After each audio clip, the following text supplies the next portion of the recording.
Fala pessoal, muito bom dia. Estamos começando o Morning Call da Levante. Eu sou Henrique Cosolino, sócio analista. Sejam todos muito bem-vindos. Hoje uma versão especial gravada. Gravei um pouquinho mais cedo.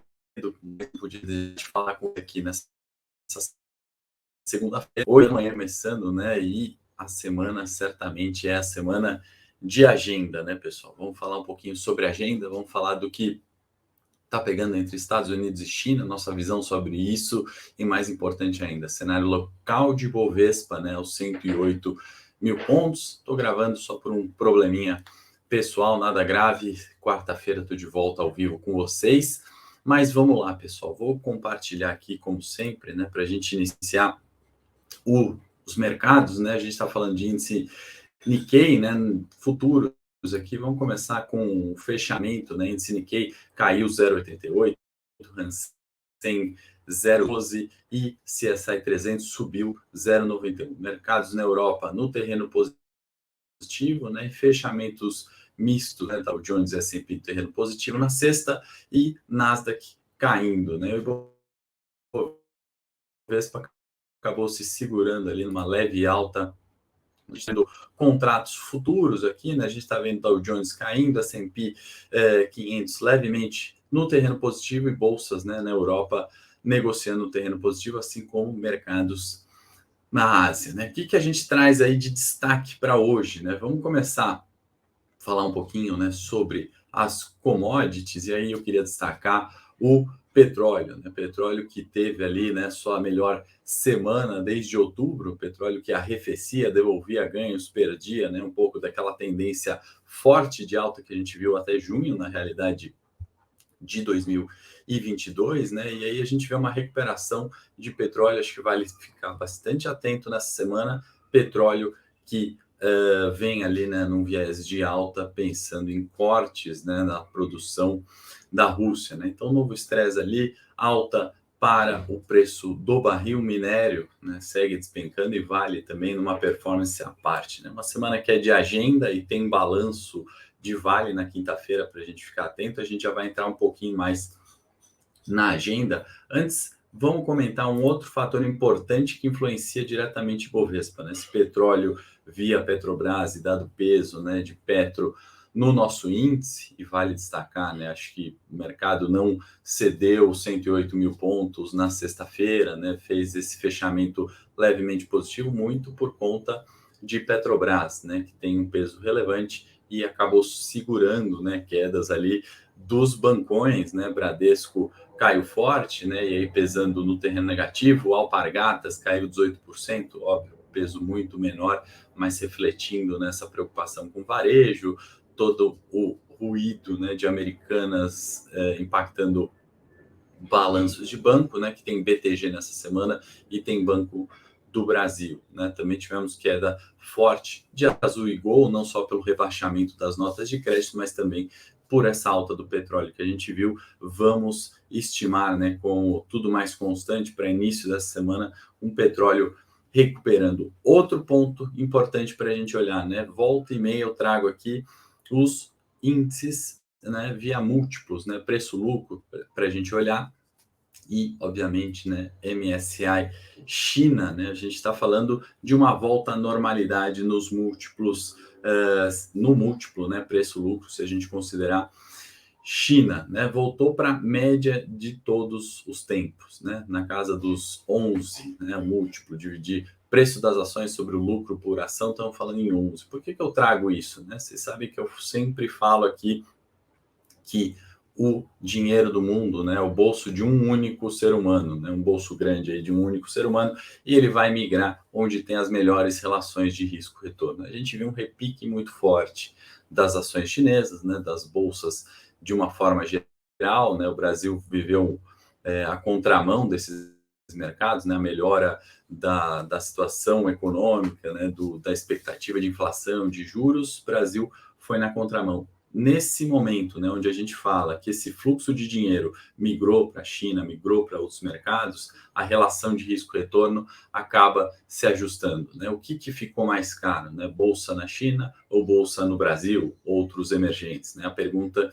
que a gente faz, nessa contramão do mundo que a gente viveu até então, ela vai permanecer, né? Uma semana de novo, muito importante no que estamos falando, né, sobre agenda. Então, muito, né, aquela viés de bolsa China muito barata, né, abaixo dos 8,90, se a gente pegar esse múltiplo que resume tudo, né, se a bolsa é cara ou se é barata, na China voltou a ser média, né, somando com a questão de Estados Unidos, né, a gente está vendo uma tensão escalando ali, né, as questões do balão, entre outras, que a gente vai falar, e tem índices, né, que medem isso, falando que o calor ali subiu no nível de 1970, né? Eu não sei exatamente como é que medem, né, essa variável, né? Mas já vou dar minha opinião aqui sobre a relevância disso para os mercados, né? E na minha opinião, já sendo bastante objetivo, acho que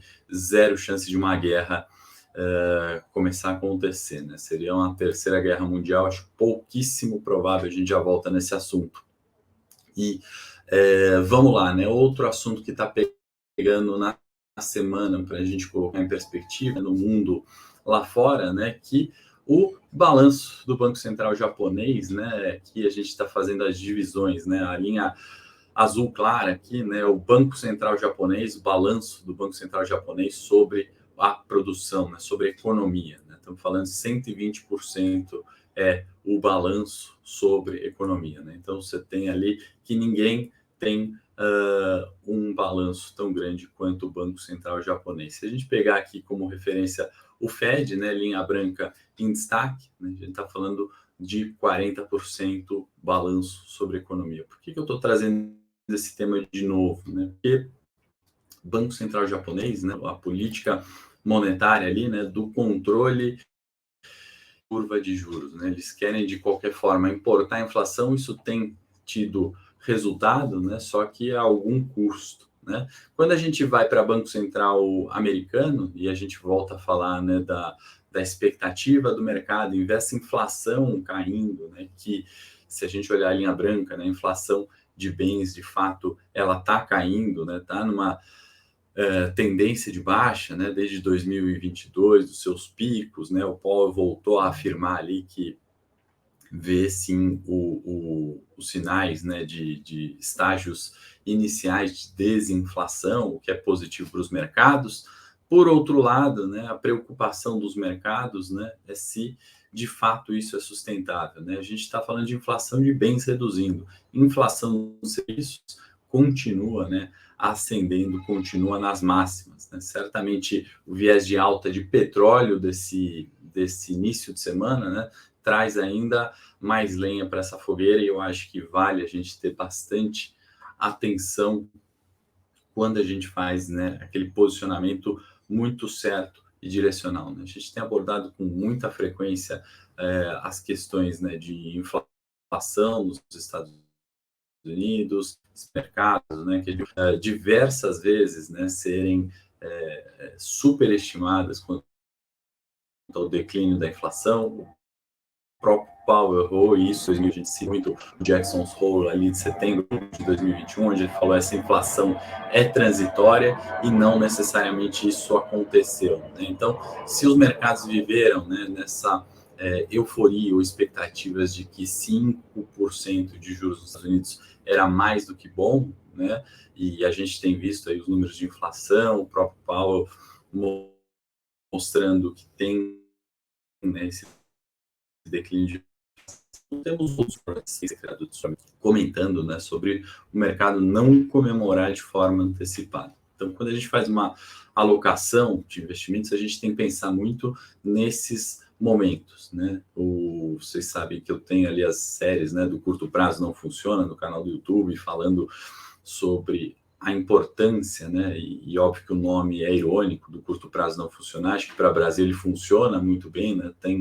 Temos ali a comprovação, inclusive, de outros estudos, né, da estratégia Momentum, por exemplo, que consiste em estratégias de curto prazo. Se bem executadas, elas acabam performando mais que as estratégias de longo prazo, pelo menos na última década, né? Então, essa transição de juros, de mercados, de moedas, de política, né, a gente tem sempre que ir atualizando e adaptando as estratégias, tá? Então, quando a gente pensa nisso, a gente tem que ver esses movimentos, né? Onde aquele dinheiro do mundo vai fluir para a China porque está barata, ou vai comprar mais bolsa americana, porque de fato, né, essa precificação com a inflação chegou num pico que ninguém entende ser mais possível aumentar, né? E os momentos de inflexão dessas curvas, né? Quando essas curvas mudam de direção. Por falar em curva mudando de direção, vocês sabem que eu gosto de trazer bastante e olhar, né, e ponderar nas estratégias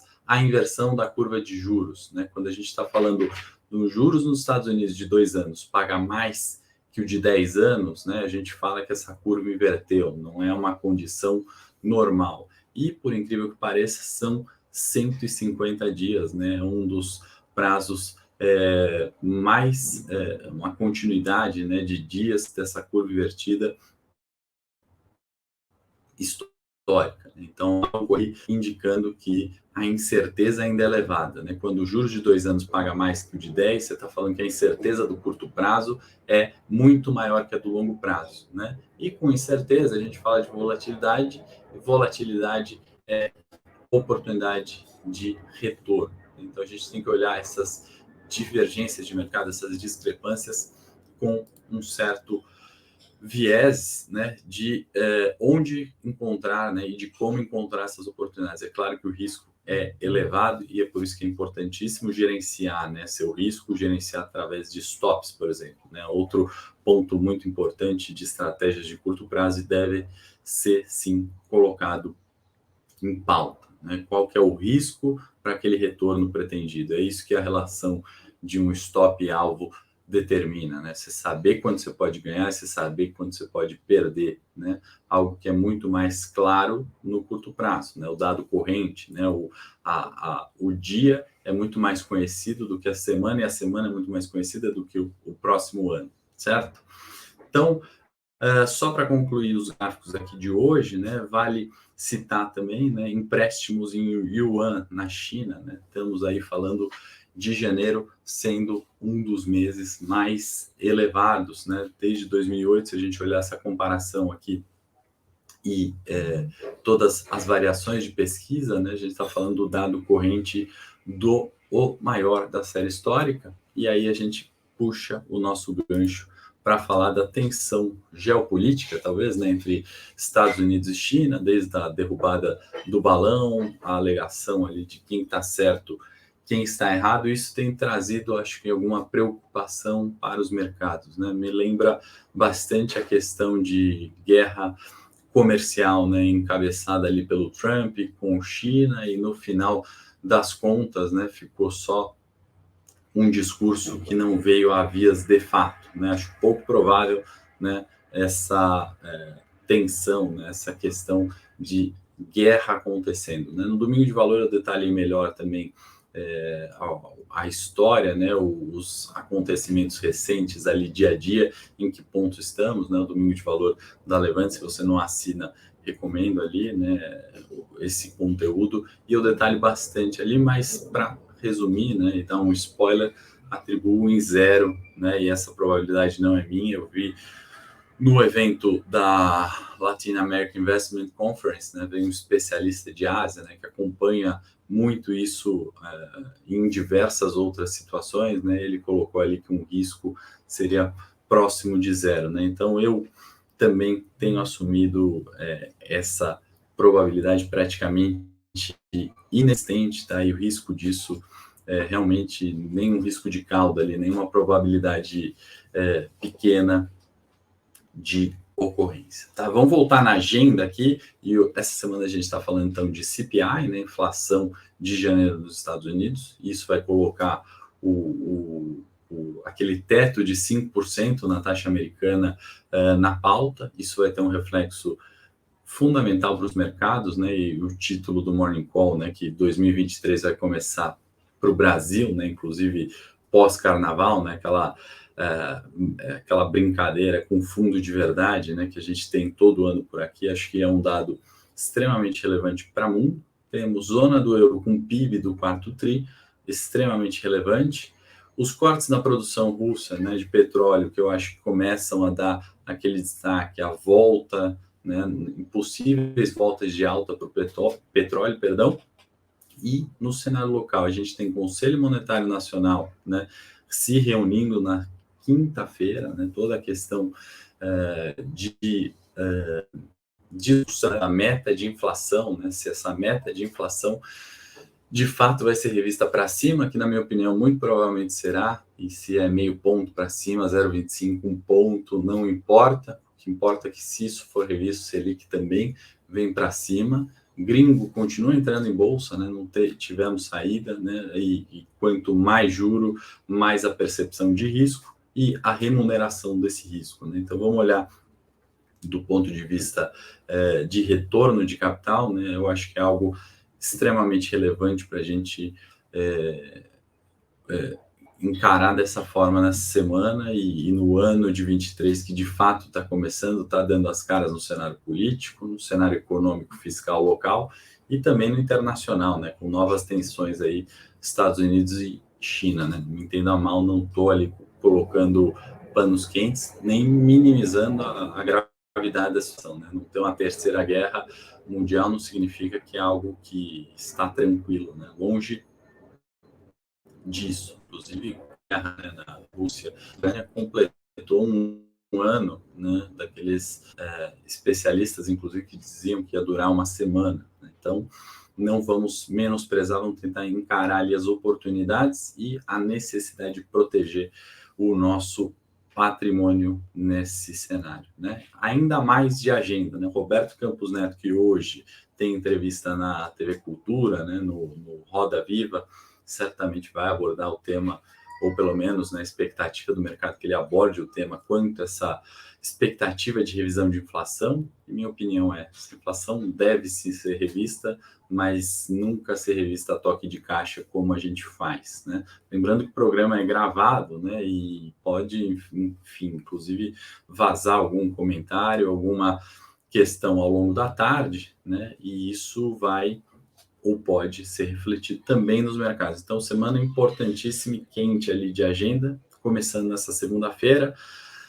E Roberto Campos, né, também vai se encontrar com os presidentes aí de Febraban, né, o Isaac Sidney, vai encontrar com o Bradesco via Lázaro, vai encontrar com o Maluli do Itaú e vai encontrar com o Leão do Santander, né, os presidentes aí dos principais bancos. Então, algo para a gente ficar extremamente ligado, né? Para colocar outras visões aqui, né? Quem conhece o economista Lara Rezende, li um artigo dele no Valor comentando, né, sobre risco fiscal inexistente, né? Então vamos colocar ele nessa ponta aqui otimista, tá tranquilo, não tem problema de risco fiscal, dívida PIB, né, é baixa no Brasil, 75%, então nesse sentido, em seu artigo no Valor, Lara Rezende está tranquilo ali, está otimista com a questão de risco fiscal. Né? Do outro lado, né, se a gente citar outro economista, trazer outras opiniões aqui, né, diferente da minha e opiniões contrárias entre si também, o Bresser Pereira acaba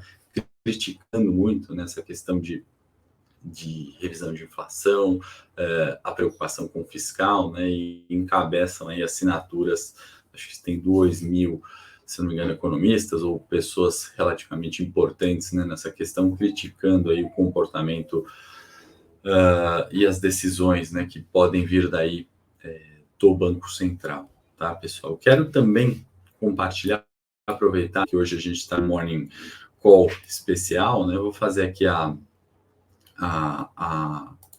parte do Morning Técnico, né, a hora que a gente olha Ibovespa no ano, né, a gente está vendo ali 108 mil pontos, que é aquele ponto de suporte conhecido, né, relação de risco-retorno de um Ibovespa, né, nos 108 mil pontos é muito melhor do que no 114. A gente vê movimentos em 100 pontos, né, que são aquela bolsa extremamente descontada. Se a gente pegar o múltiplo, preço-lucro, realmente entra fluxo comprador, né, e a gente começa a observar novamente aquele patamar de preço que o Ibovespa ficou, né, praticamente de agosto a dezembro, que são 108 mil pontos aqui embaixo, como suporte, 114 como resistência, né? Então, na última semana ali, né, onde a gente encontrou um Ibovespa buscando 114 mil pontos, também precificação de risco acaba sendo maior, e aí investidores saem de bolsa, né? A partir do encontro dos 108 mil pontos, a gente não tem, pelo menos, né, não tivemos na última semana, um viés de precificação de risco maior. Então, suporte extremamente relevante, esse chegou 104 mil, o fluxo forte comprador veio muito forte, né? Então, 108 mil pontos, né, que é a média de 200 praticamente do Ibovespa, né, traz ali a retorno de 1 para 1, né? A probabilidade de 114 mil pontos e 100 mil pontos, né, ou 104 mil pontos talvez, né, é uma relação de 1 para 1 quando a gente está falando de análise técnica. Tá? Vou comentar aqui sobre Petrobras e Itaú, né? Petro, por toda a questão do petróleo, né, e por ter, com sua alta, né, na última semana, segurado, né, as quedas maiores de bolsa, né, então o viés positivo para o petróleo ajuda, né, a gente imaginar bolsa 108 mil pontos no suporte, testando essa resistência dos R$27, né, acima disso, Petro fica com um caminho livre para os R$30, depois consolidação com volatilidade, né? Petro hora está 20, hora está 26, né? E na última semana o fato novo é viés de alta para o petróleo, né? Melhor semana desde 2022, né? Então a gente está falando de algo novo e positivo para Petro. Quando a gente vai para os bancos, né? E aí para falar de papéis, né, que tem peso relevante no Ibovespa, vou concluir aqui com o Itaú, né, que após ter precificado, né, provisionado, 100% do default de Americanas, né, recuperou o preço, subiu 8% num dia e voltou para a média de 200 nos R$25. Vale lembrar, né, que Itaú também está nessa tendência de alta com grande volatilidade desde o pós-pandemia, né? Então, isso é um canal de preços ascendente, né? Valorização do ativo, tá bom? Óbvio, com volatilidade, com incerteza, por isso é tão importante, às vezes, operar o curto prazo, né? Essas variações, né? Muitas vezes na carteira de longo prazo, Itaú está de lado, né? Você olha, está sempre no preço médio dos 25, mas no curto prazo você tem volatilidade maior e com oportunidades maiores, tá? Espero que você tenha gostado do Morning Call de hoje. Desejo a todos uma excelente semana. Quarta-feira estou de volta ao vivo com vocês e seguimos à disposição.